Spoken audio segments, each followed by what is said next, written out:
Добрага ранку. Усім салют! Рада вітаць вас у нашым дабраранку!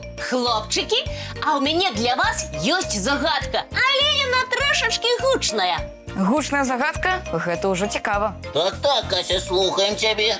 Стаіць у лесе вол адважны, вялізны, дужы і адважны. Але калі надыдзе час, то грымне так!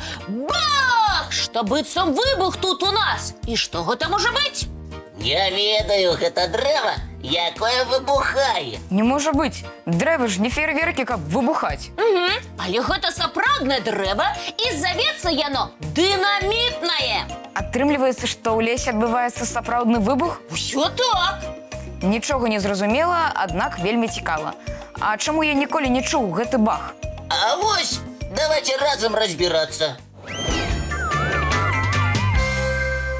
Дынамітнае дрэва расце ў цёплых краінах, а дакладней у трапічных лясах Паўднёвай Амерыкі, у Афрыцы і ў некаторых частках Азіі. Ну, гэта тлумачыць, чаму ў нашых лясах няма ніякіх выбухаў. Навукоўцы называюць гэта дрэва хура, якая трэскаецца. І як жа гэта дынамітнае дрэва выбухае? Уся справа ў яго пладах, якія нагадваюць невялічкія гарбузікі. І калі яны паспяваюць, то раптам лопаюцца з гучным трэскам. Пры гэтым насенне разлятаецца ва ўсе бакі, на адлегласці да некалькіх дзесяткаў метраў. Таму людзі і кажуць, што дрэва нібыта выбухае. Ну і ну. А чаму так атрымліваецца? Усё проста. Так дрэва распаўсюджвае сваё насенне. Калі плады высыхаюць на сонцы, унутры з'яўляецца напружанне, і ў нейкі момант бух! Ну і ну. А гэта дрэва можа напалохаць каго хочаш. І чалавека, і птушак, і жывёл. Усё так, але гэта дрэва не толькі гучнае, але і вельмі незвычайнае. Куды больш? Яно яшчэ нешта ўмее. Ствол у дынамітнага дрэва пакрыты вострымі калючкамі, таму абхапіць яго ствол не атрымаецца. А навошта дынамітнаму дрэву такая кальчуга? Так, дрэва абараняецца ад жывёл, якія могуць пашкодзіць кару. Я думаю, што пасля такіх выбухаў да дрэва ўжо ніхто не будзе падыходзіць. Але гэта яшчэ не ўсё. Не ўсё? Я ўжо не магу здзіўляцца. Што яшчэ яна ўмее?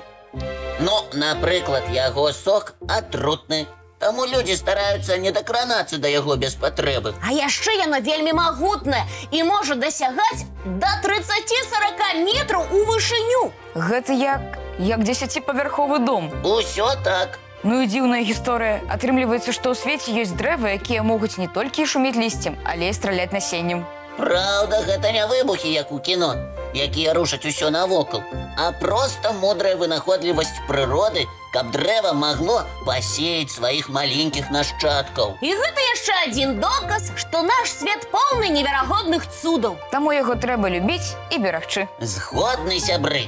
Ну, а зараз я запрашаю ўсіх на мульціпаказ.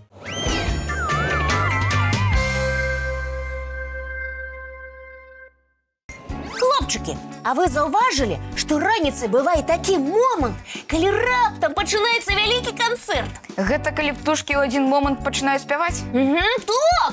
Нібыта нехта нябачны махнуў дырыжорскай палачкай і адразу цвірк, тры-ля-ля, цеў-цеў-цеў-цеў.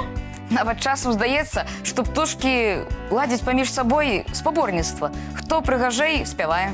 Дарэчы, у гэтым ёсць доля праўды. Птушкі сапраўды спяваюць не проста так. Не? А калі слухаеш гэты ранішні хор, то здаецца, што гэта проста музыка для сонца.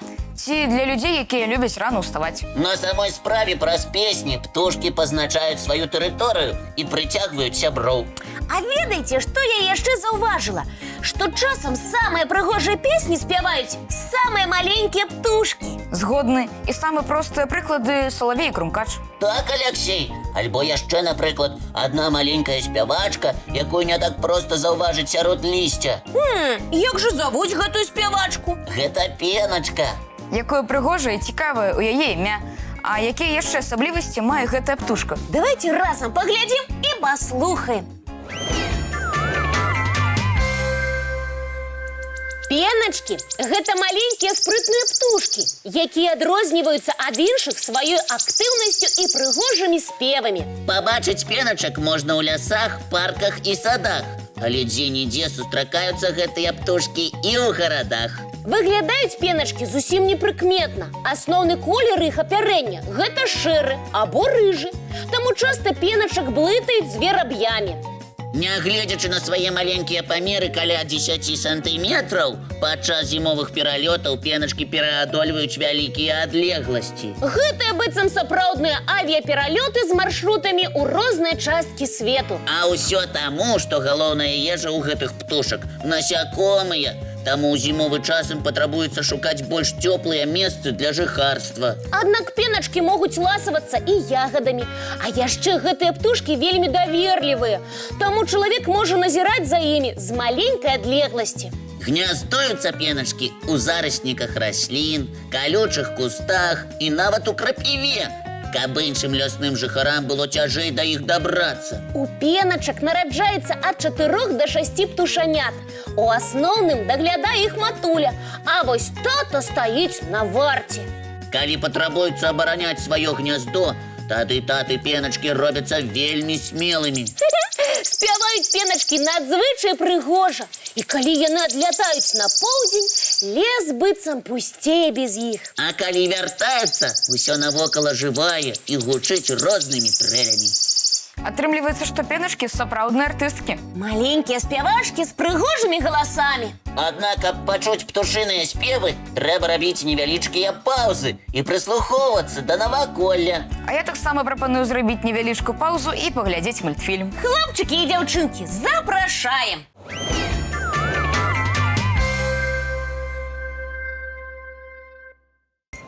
Хлопчыкі, я тут даведалася, што існуе рыба, якую называюць зорагляд. Вось гэта цікавае імя. А чаму яе так назвалі? Яна што, сапраўды на зоркі глядзіць? Я не ведаю. Можа, Лесік падкажа. А вось і падкажу. Так адбылося таму, што вочы ў гэтай рыбы размешчаны зверху галавы. Але гэта не галоўнае. Мы зацікаўлены. Уся справа ў тым, што гэта рыба любіць хавацца на марскім дне. І калі яна так ляжыць, то з пяску тырчаць толькі яе вочы. Зразумела. І здаецца, што яна глядзіць на неба. Менавіта так. Чаго толькі не сустрэнеш у нашым свеце. Сябры, а можа ёсць яшчэ якія-небудзь рыбы з цікавымі назвамі? Вядома, давайце разам глядзець.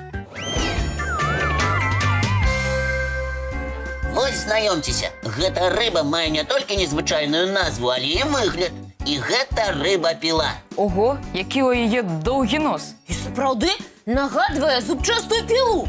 Нос у рыбы-пілы называецца рострум. І на ім сапраўды ёсць вострыя зубцы. Вось толькі навошта ёй такі нос? Яна што, сапраўды ім пілуе? Не, канешне. З дапамогай гэтай пілы рыба шукае здабычу, абараняецца і нават можа аглушыць дробную рыбу. Вось гэта інструмент! З такім носам і выглядам нічога не страшна. А вось яшчэ адна рыба з цікавай назвай. Рыба-кропля. Якая смешная назва. А чаму яе так назвалі? Яна што, празрыстая? Сумленна кажучы, я не ведаю, чаму яе так назвалі. Але гэта рыба сапраўды дзіўная. Вось паглядзіце на яе. Ой, а чаму яна такая непрыгожая? Ну вось так. Яе нават назвалі самай непрывабнай жывёлай свету. Але нягледзячы на гэта, яна жыве і добра сабе адчувае. А вось яшчэ адна рыба, наадварот, адна з самых прыгожых і завецца рыба-папугай. Такую назву яна атрымала менавіта за свой яскравы выгляд. Ага, быццам трапічная птушка пад вадой. Так і ёсць. А вось рыба, якая быццам і не рыба зусім, а завецца яна рыба-вожык. Ой, гэта праўда рыба? Больш нагадвае вялікую калючку. Яна, мусіць, небяспечная? Менавіта так. Калі рыба палохаецца, то яна надзімаецца і выпускае шыпы, якія могуць параніць, калі да яе дакрануцца. Вось якія незвычайныя і назвы, і рыбы бываюць.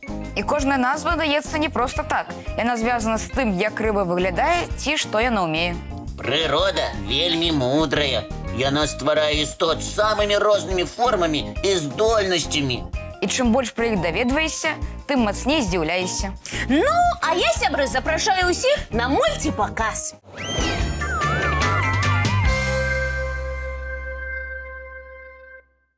сябры, які добры і цікавы ранак у нас атрымаўся. Аднак надышоў час развітвацца. Дзяўчынкі і хлопчыкі, жадаем вам добрага настрою і незвычайных адкрыццяў. Ну а мы, як заўсёды, сустрэнемся з вамі зранку у нашым добраранку!